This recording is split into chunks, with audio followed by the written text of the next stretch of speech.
Diz-se muitas vezes que uma imagem vale mais que 1000 palavras. Hoje falamos da importância da imagem nas conversas abertas. Em estúdio, 2 homens da imagem, um fotojornalista e um repórter de imagem. Agora, um dos responsáveis de uma estrutura multiplataforma na RTP. 2 grandes profissionais a quem eu agradeço a presença em estúdio. Luís Filipe Catarino, fotojornalista, fotógrafo de vários jornais e revistas, entre eles o Jornal Expresso e a revista de viagens Volta ao Mundo. Foi fotógrafo oficial durante 2 mandatos do Presidente da República, Cavaco Silva, e depois do Presidente da Câmara Municipal de Lisboa, Fernando Medina.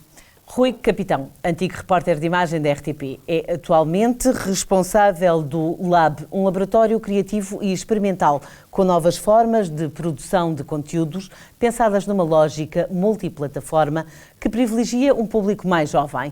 Foi também docente do Instituto Politécnico de Tomar. Obrigada mais uma vez aos 2 por estarem aqui comigo. Tenho que começar por perguntar qual é a importância da imagem na comunicação jornalística. A imagem é sempre uma janela para o mundo, não é? Então, se nós estamos a mostrar o que nos rodeia e os nossos semelhantes, as culturas, a política, o desporto, nada melhor do que com imagens, porque as imagens não precisam de muita explicação, não é? E essa forma direta dos nossos olhos verem o que é que se passa do outro lado do mundo aproxima-nos a todos. Não é? Rui. O jornalismo tem uma vantagem para nós profissionais, que eu sempre achei que conseguia aceder a mundos que eu não conhecia, que eu desconhecia, e que durante algum tempo permanecia lá dentro e conseguia fazer parte daquele mundo, mas sem lhe pertencer. No dia a seguir não estava lá. Portanto, de que forma... É uma vivência. E, portanto, se por um lado, em termos de imagem e de fotografia, nós temos aquela fração de segundo ou aquele frame para pôr tudo lá dentro, no vídeo é uma sequência. Então, de que forma é que essa sequência consegue passar sem atrapalhar, sem somar, mas ser crua, ser transparente em relação à realidade com que nos confrontamos. Essa é a magia, para mim, do jornalismo. O olhar de um repórter de imagem é diferente de um olhar de um fotógrafo? Sim, é bastante. Eu penso, eu não faço vídeo, não faço televisão, nem cinema, mas penso que o olhar de um fotógrafo é mais canalizado para apanhar momentos, expressões, enquadramentos que vão ser fixos, porque são pela natureza da fotografia que é fixa. Nós temos que andar sempre preocupados com isso, mesmo quando estamos a construir uma história e às vezes andamos à procura do que o Cartier-Bresson dizia que era o momento decisivo. Nós andamos muitas vezes à procura do momento decisivo que sumariza e que faz com que tudo esteja no sítio certo e no momento certo e que eternize aquele momento para o resto das nossas vidas. Penso que na parte do vídeo há uma preocupação com o movimento, com a sequência, também com o som, que muitas vezes que os fotógrafos não têm que se preocupar com isso e eu vejo muitas vezes fotógrafos a tentarem fazer vídeo e é difícil a passagem. E vice-versa também vejo os cameramentos a tentarem fotografar e também é difícil, são poucas pessoas que fazem as 2 coisas bem. Eu acho que a principal diferença é essa mesmo. Nós, enquanto repórteres de imagem, há uma sequência, e há uma sequência de som, de imagem, portanto não há uma fração de segundo de tempo. Mas essa sequência tem que passar uma realidade. Como é que nós captamos como é que esse sentimento com que nós somos confrontados, que não pode ficar num frame, num estilo, que muitas das vezes é muito duro de lá chegar, é muito difícil. Pelo contrário, tem que viver de um conjunto de planos e de sequências consecutivos. E muitas das vezes o que eu senti era... o meu olhar tem que ser um olhar não transformador, portanto, o mais transparente possível, mas com significado, portanto, com intenção. E a intenção é passar aquela verdade, aquela realidade. E muitas das vezes aquilo que eu senti era, se estivermos em live e em direto, como é que eu conseguia passar aquele olhar do momento que eu estivesse a ver. Então aí tentava olhar mesmo com os meus olhos, é como se os meus olhos fossem a câmara e, portanto, completamente um só, e olhava com a curiosidade e a querer ouvir, tendo a consciência que tinha que repartir os tempos. Era a única consciência no live, é a única consciência que eu conseguia ter. O único controle que eu tinha era não ficar demasiado só com um lado ou com o outro. Portanto, o jornalismo obriga não só um texto, mas a refletir em imagem essa partilha e os dois lados. Seja o bom, seja o mau, não competia a mim estar a julgar. Então, muitas das vezes, ok, por mais emocional que fosse, tinha que ouvir, tinha que colocar os dois, tinha que ouvir ambas as partes e, portanto, dar esse espaço. Quando tem pós-produção e quando é pós-produzido, podemos estar a falar de notícias e reportagens curtas como coisas um pouco mais com objetos, com conteúdos que ficam cristalizados e, de repente, em 3 minutos, aquilo que aconteceu 1 hora. Como é que nós levamos esse material? Havia muitos colegas meus da edição que diziam: tu já vês com isto quase editado na câmara, como é que é possível? Como é que essa... Foi um treino, no fundo foi um treino, foi colocando-me completamente ao serviço, por paixão mesmo. Quando estava a captar a imagem, ter atenção a ouvir tudo o que estava a acontecer, entre os meus sentidos, entre os ouvidos e o olhar, a tomar em conta do lado emocional, que é muito duro. E essa é talvez a maior dificuldade. É como é que nós lidamos com o lado emocional, porque ele é constante. Ele está cada vez que nós estamos a fazer a imagem. Vocês falam de paixão, mas falam também de rigor técnico. Como é que nós podemos responder a esta questão? O que é uma boa imagem? É por ter uma ótima composição? Eu pessoalmente, eu prezo muito a composição, porque também na minha formação, especialmente quando trabalhei no Expresso, tive grandes mestres com quem trabalhei e que puxaram por mim, por isso, pela composição, pelo ter cuidado com... Eu estou sempre a chatear outros fotógrafos a quem tem que escolher fotografias, que têm que ter cuidado com o que é que põem atrás da cabeça das pessoas, por exemplo, porque há objetos que às vezes nós não reparamos, um candeeiro a sair da cabeça ou qualquer coisa assim que vão estragar... Ou até publicidade. Ou até publicidade. Há coisas que nós temos de estar muito atentos na composição e, tecnicamente, depois se nós dominarmos a técnica, sabemos o que é que queremos fazer. E se soubermos o que é que queremos fazer, mais rapidamente e mais eficientemente conseguimos a imagem que estamos a pensar. Porque, quer se queira, quer não, nós estamos a ver através da nossa janela. E eu posso apontar um bocadinho mais para a esquerda e o fotógrafo está ao meu lado pode apontar um bocadinho mais para a direita. E eu já tive e já me deu esse prazer, um grande fotógrafo português muito jovem, estar ao meu lado e eu perceber que ele estava a fotografar o mesmo que eu, mas que ia sair uma fotografia melhor. Porque ele é mais criativo do que eu, e isso dava-me prazer e continua a dar prazer. Mas lá está, é sempre subjetivo porque cada um está a olhar da sua maneira, cada um está a tentar mostrar a mesma coisa, mas de uma maneira diferente. Se dominarmos a técnica e soubermos à partida para o que estamos a ver, o que é que queremos tirar de lá, a técnica é fundamental para isso, porque vai influenciar se temos uma coisa focada e outra desfocada, se usamos uma grande angular ou um zoom, isso é técnica e é uma escolha. Aqui temos 2 universos, eu com a minha culpa, que eu estudei direção de fotografia e de cinema, e portanto nos Estados Unidos, na altura era um sonho, estamos a falar de 20 e tal anos atrás, fui à procura do belo, era a paixão do belo, não é?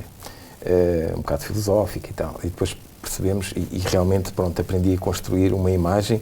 Na altura, no máximo, tinhas vídeo assist e, portanto, era a película, tínhamos que fazer aquilo que nos competia para que a imagem fosse a mais bonita possível, de forma a apaixonar toda a gente quando a víssemos. E, portanto, quando depois ingresso no mundo da informação e tenho a formação específica para os quadros da informação da RTP, percebi o outro lado, o outro universo, que era a mim não me competia de pôr a imagem muito bonita, competia-me a mim captar a realidade e talvez, quando desse, colocar a maior beleza possível. Porque a maior beleza possível na informação, por exemplo, diária, é a verdade. E isso sobrepunha-se àquilo que provavelmente seria muitas vezes a minha paixão e sobrepôs-se à minha paixão. A minha paixão passou a ser como é que eu transmitia aquele universo com o qual estava confrontado com maior clareza e nitidez. Seja na parte da informação, e todos nós passámos por a informação e já vocês fizeram trabalhos que não são da informação, mas vocês pensam em ambas as áreas, pensam no consumidor final? quando faço um trabalho empresarial, penso no cliente, penso o que é que... Muitas vezes temos briefings que nos dizem que quero isto, mas também, por outro lado, quando somos contatados, muitas vezes é porque as pessoas procuram procuram um resultado que tem a ver com conhecerem o nosso trabalho. E conhecendo a nossa abordagem a certos temas, há clientes que preferem que sejamos nós porque sabem que nós vamos fazer de uma certa maneira e gostam disso. Por isso, cada vez mais também há fotógrafos que saíram do fotojornalismo a fazer trabalhos empresariais, e há agências fotográficas como a agência Magnum, que é uma agência clássica do fotojornalismo mundial, histórica, que tem departamentos de corporate em que os seus fotógrafos fotografam campanhas comerciais porque fotografam de uma certa maneira. E há clientes, como ainda agora um fotógrafo da Magnum, penso que é da Magnum, veio a Portugal fotografar um jogador do Benfica, para uma campanha de uma marca de desporto. E aquele fotógrafo fotografa daquela maneira. Os retratos que ele fez a vários desportistas têm um cunho pessoal. E essa empresa, essa marca, procurou o cunho pessoal dele. E isso também é recompensador, porque além dos trabalhos serem mais bem pagos do que no jornalismo, a maneira de nós vermos que cativou um cliente. E isso é... Como é que tu fotografas o Presidente da República? Tu aí pensas naturalmente no consumidor, no eleitor? Sim, penso que tenho que ter bom senso, porque há coisas que obviamente não se devem mostrar. Há coisas que, como fotojornalista, nós podemos andar à procura, e como fotógrafo oficial de um Presidente não devemos andar à procura, porque nós temos um olhar crítico como fotojornalistas, e como fotógrafo oficial podemos ter um olhar crítico, mas temos de ter um certo bom senso para não serem fotografias chatas ou ridículas. Vá lá. Isso é sempre uma preocupação. Mas a parte que me dava mais gosto, além de estar em grandes momentos da história portuguesa e até internacional, e poder estar lá e poder ser testemunha da história, que é isso que me move muito ao fotografar, é ser testemunha da história e deixar para depois alguém mais tarde julgar e conhecer. Era isso, ser testemunha da história, mas manter o meu olhar. E quando trabalhei na Presidência, mantive sempre o meu olhar, e o facto de andar a fotografar nos bastidores, muitas vezes coisas que não se vêem, era ainda mais recompensador do que fotografar, se calhar, certos momentos históricos. Ou às vezes Mas há uma preocupação grande na imagem do Presidente, seja o qual for, até mesmo mais recente com o Presidente da Câmara, não é? Há cuidados que não se tenha noutro... Sim, eu, como disse há pouco, tenho sempre um cuidado estético nas fotografias. Se quero mostrar... Se quer realçar alguma coisa da imagem, lá está, voltamos à técnica, e eu posso focar mais ali, ou usar geometria dentro da imagem, que é uma coisa que sempre me agradou, olhar para o que tenho à frente e pensar de forma geométrica, pensar em círculos, em linhas de fuga, etc. É uma coisa, é sempre um desafio estar a olhar e a tentar. Eu estou-me sempre a adaptar e a andar. Inconscientemente estou a dar passos para a frente e para trás para as coisas ficarem no sítio que eu quero. E isso também fiz sempre na Presidência, e sempre tive o meu cunho, e brincavam comigo muitos colegas, e até o próprio Presidente e a Primeira-Dama brincavam às vezes comigo por, lá está o Catarina, fazer arte. Já vamos à arte, mas Rui... São lógicas. Informação diária, informação documental, por exemplo, quando fazemos uma reportagem alargada ou um documentário. Obviamente que os públicos são diferentes, mas continua a verdade. Eu lembro-me de ter feito a maçonaria, lembro-me de ter feito a extrema-direita em Portugal, fui o único repórter de imagem a poder gravar um concerto da extrema-direita em Portugal. Portanto, ninguém sabia, à exceção do Mário Machado, que tinha que pré-autorizar a minha presença, mas obviamente com os cuidados todos, porque no público não podia aparecer rosto, e portanto há um tipo de cuidados diferente quando se produz. A maçonaria é a mesma coisa, a Opus Dei é a mesma coisa, portanto são documentários alargados, há regras e há cuidados que temos que ter e aprendemos. Por um lado, as autopromos da RTP, por exemplo, foi um desafio completamente distinto, em que nós tínhamos que, basicamente, criar uma estrutura com um pensamento criativo, onde o melhor daquilo que pudesse passar numa fração de segundos, 6 segundos, 8 segundos, pudesse ser atraente o suficiente para os públicos, para poderem ver aquele conteúdo. E, portanto, quando fazemos essa captação de imagem, ou quando fazemos uma montagem com essas imagens, o objetivo é completamente distinto.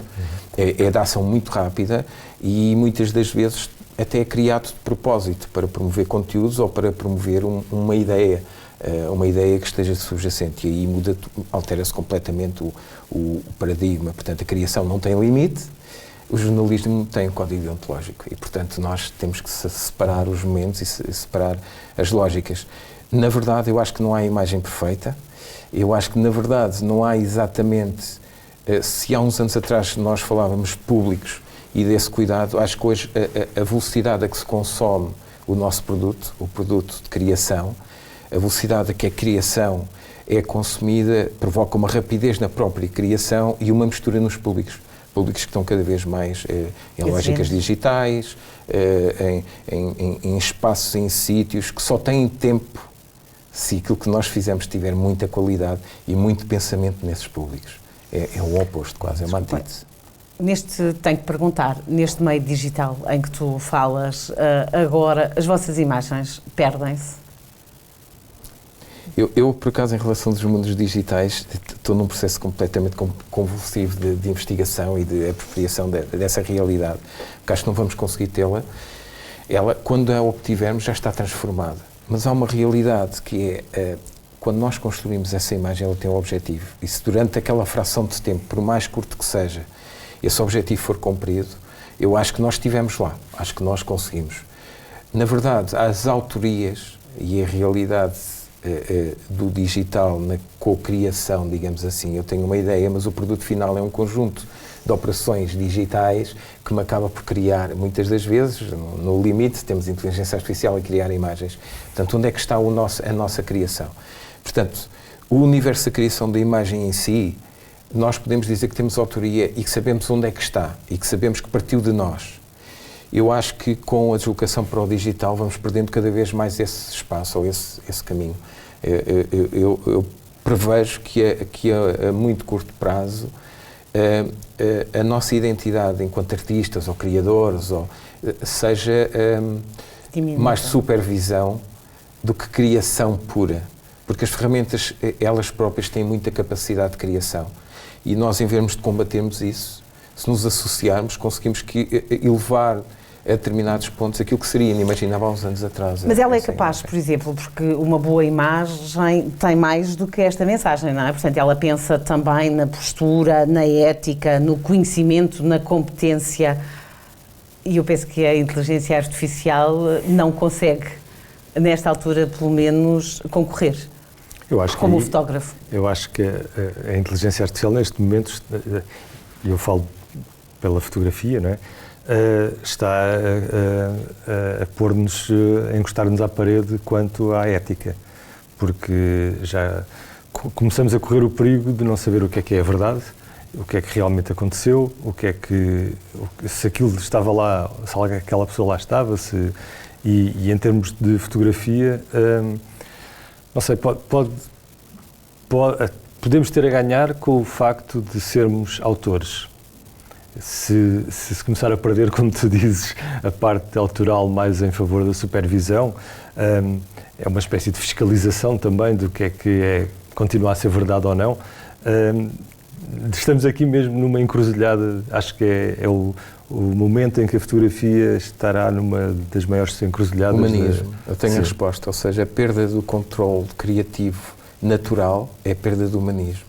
E, portanto, qual é o processo que nos pode ajudar a garantir o humanismo nisto tudo? E, portanto, a arte, que tem processo humanista desde a sua existência, desde o princípio, não é? Seja ela qual for, quando de repente tem esta ferramenta, como é que nós conseguimos que esta ferramenta fique ao serviço do humanismo? Esta é a lógica. Porque o humanismo é a intenção.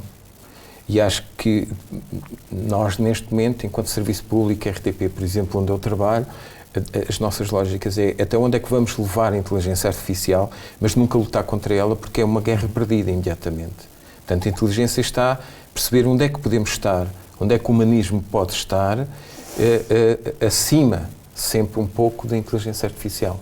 Rui, mas utilizar a imagem a nosso favor, falávamos há pouco, é um ato de inteligência e de sabedoria. É fundamental. É fundamental. Mas a questão ética nesta nova abordagem? Há um exemplo até bastante recente, penso que foi da semana passada ou há 2 semanas, em que a organização do World Press Photo, há uma categoria das várias categorias fotojornalísticas do World Press Photo, que é a categoria aberta. E a categoria aberta é uma categoria em que se podem submeter fotografias alteradas em Photoshop, mais criativas, mais conceptuais, etc. E eles este ano anunciaram que iam abrir essa categoria a fotografias geradas por inteligência artificial. E houve uma reação enorme de fotojornalistas mundiais, fizeram abaixo-assinados, mas num instante, foi num espaço de poucos dias, eles tiveram que voltar atrás, tiveram que vir anunciar que afinal não iam abrir, porque iam estar a abrir uma caixa de Pandora muito perigosa. É a perda do humanismo. Luís, deixa-me perguntar-te, o que é ser honesto em fotografia? Ou a fotografia é realidade? Ou é um bocadinho da realidade? Ser honesto é também, como diz o Rui, cumprir um determinado número de regras éticas e deontológicas. É isso, é ser honesto. É difícil, depende do que estamos a mostrar. Não é? Se estivermos a fotografia mostra a realidade, se tu quiseres. É uma interpretação da realidade. É sempre um bocadinho da realidade, como tu dizias agora. E por trás do que está a sair na fotografia, por trás da câmara fotográfica, está um ser humano que teve as suas influências durante os anos todos em que andou na escola e teve amigos e leu livros e viu televisão, etc. Isso tudo canaliza-se até àquela lente e àquele disparo. Isso tem essa bagagem toda por trás, uma fotografia.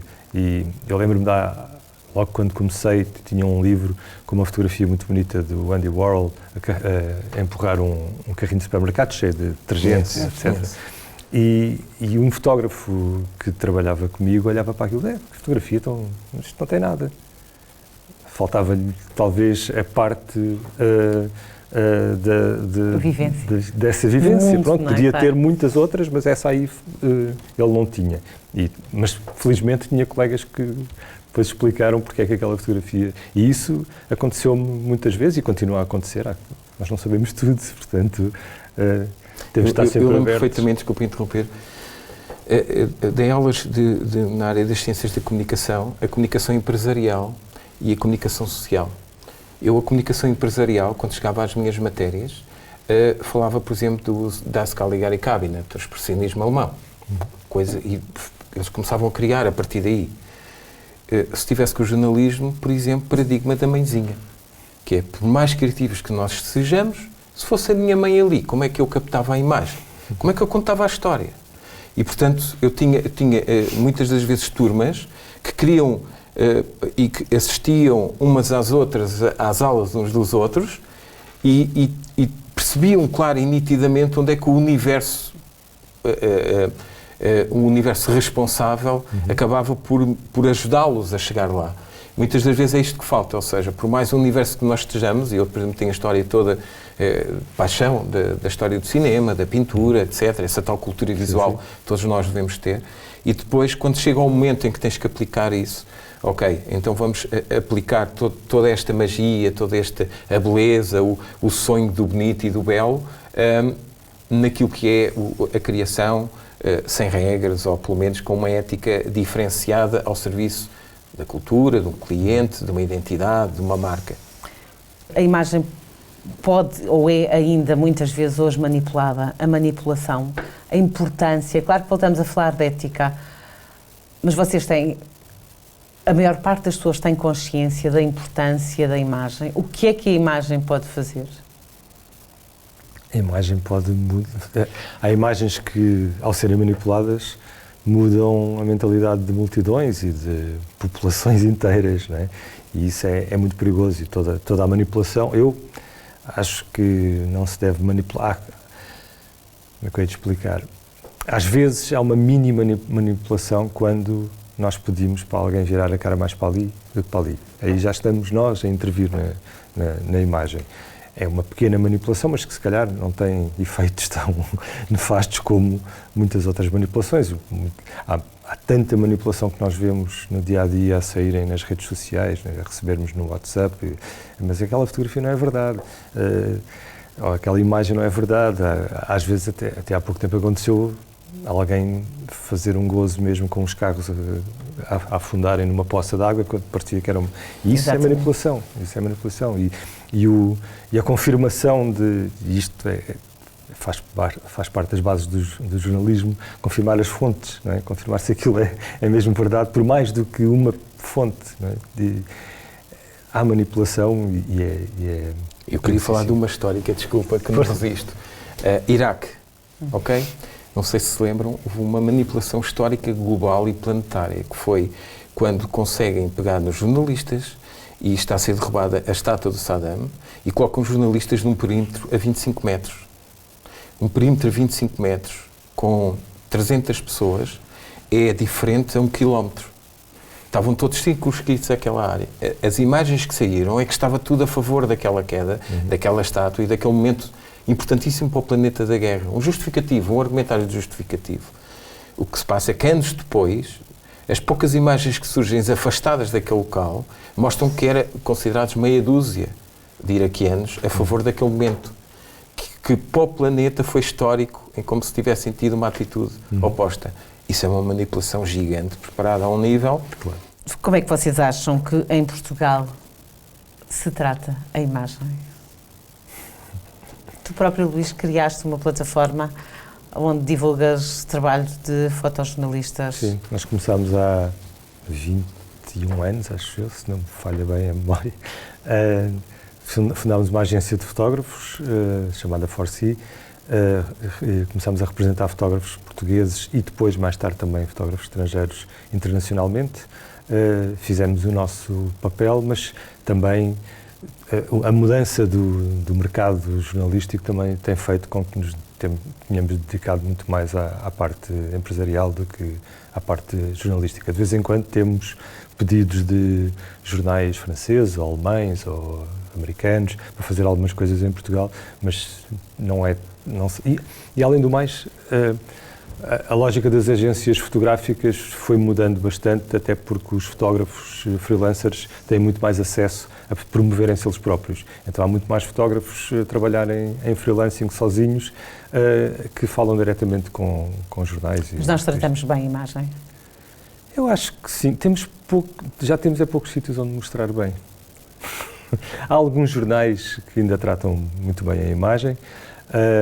Já são poucos os jornais que nós temos. E depois temos as redes sociais há bocado perguntavas, na parte da fotografia, as redes sociais vieram criar uma espécie de mini ditadura de formatos porque nós geralmente não fotografamos no formato do Instagram, por exemplo. E há muita gente, e especialmente as gerações mais novas, estão-se a habituar àquele formato e já a cortarem as fotografias já àquele formato e tal. A mim ainda me faz um bocado de confusão isso, confesso. Já estamos velhos. Este lado dos jovens. A Academia RTP é sempre a acompanhar aquilo que seria um processo criativo de imagem e o que é esse processo criativo da nova imagem. Portanto, o que é que são essas lógicas, os gostos, uma adaptação que tinha, digamos assim, podia ser uma coisa, uma lógica contemporânea. Agora não há o contemporâneo, agora há o ontem. E, portanto, esta lógica de tratar a imagem muitas das vezes vem com o que é que eu quero, para que públicos, que objetivos é que ela tem que cumprir. E depois, desde a sua criação até à parte do delivery, da entrega e da partilha em novos públicos, o que é que nos permite satisfazer do ponto de vista da criação? Porque uma coisa é a distribuição e o universo em paralelo todo que essa imagem pode obter, e outra é como é que eu a concebo ao serviço desse caminho.